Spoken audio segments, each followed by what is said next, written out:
Welcome to Mini Movies. Today I'm going to explain an American action comedy film called Free Guy. Spoilers ahead, watch out and take care. The film opens in the world of Free City, a video game where players can take part in action-packed missions like spy jobs or bank robberies. The top players in the game are the ones that wear glasses, as it gives them an advantage over other characters. Among the many non-player characters is Guy, a bank teller who enjoys his boring and routine lifestyle. He works with his best friend, the security guard at the bank named Buddy, and they always have to play the parts of the helpless bank employees every time they get robbed. Elsewhere in Free City, a top-ranking player, Molotov Girl, is interrogating another player for information on an artifact she's searching for. Once she gets what she wants, the Molotov Girl shoots that player and walks away. On the street, she walks near Guy and Buddy, and Guy hears Mariah Carey's song Fantasy play as Molotov Girl passes by. He comments on the song, which surprises her, because she's able to hear all of the common words each NPC says. Guy decides to follow her, but is hit by a train, sending him back to his home to relive everything. That day, when Guy goes back to work, the robbery takes place. Instead of staying on the ground like always, Guy decides to do something different and tries to take the sunglasses from the robber. But the situation doesn't stop with just taking the glasses.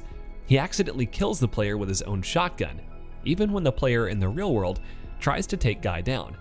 Guy takes the sunglasses and comes out of the bank. When he puts them on, he sees various parts of the game highlighted to show what they're looking for, like the missions and targets. Everything he sees is new to him. Guy then notices a health box next to him, and he picks it up. The health box heals him from the injuries inside the bank and makes him refreshed. He continues living life as an NPC, but with more knowledge about the Free City than other NPCs. One day, when Guy tries to change things like his regular coffee order, the other NPC appears to get suspicious of Guy.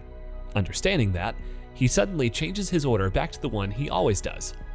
Outside in the real world, Tsunami, the company behind Free City, finds Guy's activities and thinks of him as a hacker who used an NPC skin to take out other players. Two employees from Tsunami, Keys and Mauser, go into the game after taking their avatars as a stripper cop and a pink rabbit to deal with Guy. They find him and chase after him, but since he got limited edition sneakers, he's able to jump high. With that ability, Guy manages to jump away, but they keep chasing him with their guns. To escape from them, Guy tries to grab a wrecking ball, but he misses and falls, saving himself with a bubble suit. Towards the end of the chase, Keys and Mauser manage to find Guy and kill him, thinking that they've taken the hacker out of the game.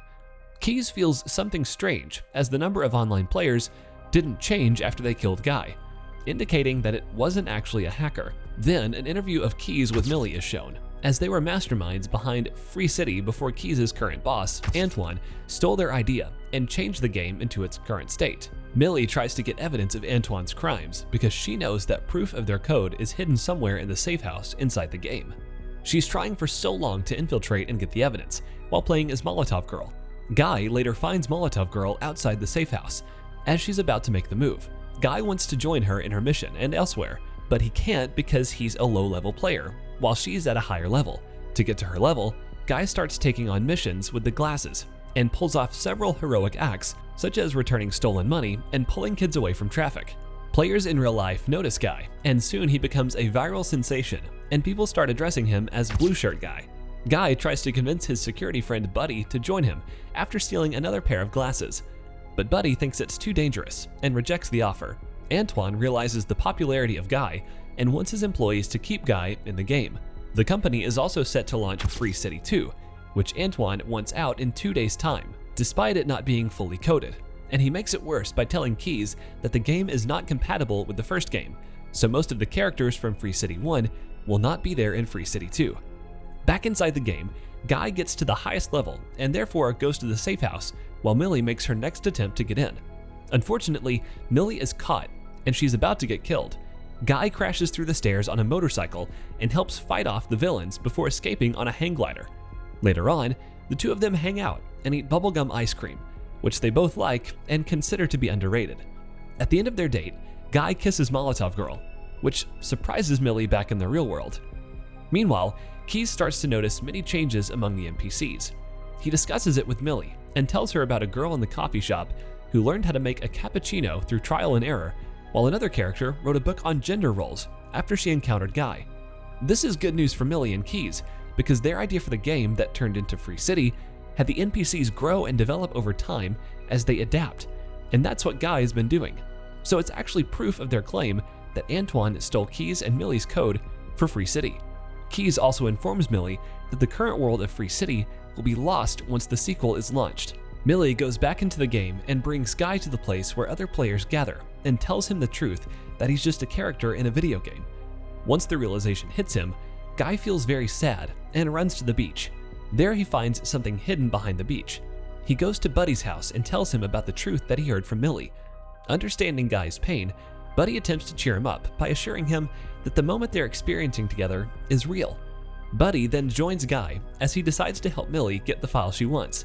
When he reaches the safe house, the guard avatar is excited to meet Guy because of his popularity. He happily lets Guy rob him and take what he wants, even asking Guy to kill him, which Guy refuses to do.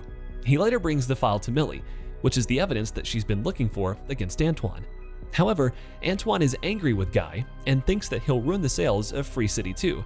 To save the game from Guy, Mouser suggests that they reboot the server to stop Guy from doing unnecessary things. Back in the game, Guy and Millie see the file that he gave her and find out the information about an island that proves her and Keys' code is in the game. Just as Guy remembers about the island he's seen before, the game is rebooted, which causes Guy to go back to his programmed life. After the reboot, Millie logs back in, but Guy doesn't remember who she is.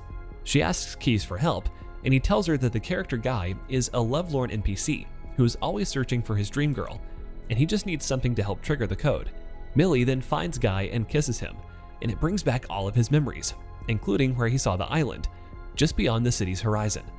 Guy and Millie then bring up all the NPCs in Free City together and inspire them to migrate to the island and follow their own choices. Instead of what they were coded to do, with all the NPCs gone, the players are left confused to play the game further. Antoine soon finds out about Molotov Girl and learns that it's Millie. He orders Mouser to delete her and Guy from the game. Mouser starts to manipulate the game's environment by destroying everything close to them as Guy tries to drive them outside the city. But Keys intervenes and helps them by creating a ramp to escape the destruction. Antoine finds out about this and fires Keys from the company, but before leaving, he creates a bridge for Guy and Millie so they can cross the bridge safely. Antoine then orders Mouser to shut the game down, which deletes all the players, including Molotov Girl, from the game. But Keys secretly conducts a live broadcast of Guy to all the players so they can still watch Guy despite being connected from the game. Antoine then orders Mouser to launch Dude, a bigger, stronger, dumber version of Guy that isn't fully finished, but uses him as Antoine's final effort to get rid of Guy. Suddenly, from nowhere, Buddy arrives at the beach and helps Guy, while he gets tossed around by Dude. Buddy then passes the sunglasses to Guy, and using it, Guy brings up Captain America's shield and a Hulk fist, as well as a lightsaber to fight Dude. However, Dude overpowers Guy until he puts the glasses on Dude, which makes him see the world as Guy does. Guy and Buddy start running towards the island, at which point Antoine starts to lose it and decides to completely erase Free City. Mouser stops helping Antoine after finding out he stole the code. Antoine then begins smashing everything with an axe, causing the city's environment to be deleted, including the bridge and Buddy. Guy runs as fast as he can before the bridge gets completely deleted and breaks through the barrier, making it to the island, which is then revealed to the NPCs and the players in the real world. Millie meets Antoine in the server room and makes a deal with him to let her have the code to the game while he can keep the Free City name for sequels, to which Antoine agrees. After that, Free City 2 is launched, and Antoine starts to face heavy investigations at work and in the media. Millie, Keys, and Mouser together develop another game called Free Life, the game they always wanted to make. Millie then makes Guy understand the situation and breaks up with him. And after some days, Millie watches a video in which Keys describes that Guy's character's algorithm was created from his own love for Millie. She realizes this and goes to meet him in town, and they share a kiss. Back in the game, Guy and Dude have become really good friends, but Guy misses Buddy. While they both walk on the streets, Guy suddenly notices Buddy standing on the other side. It seems like Buddy was brought back to life in the game, and the two best friends reunite.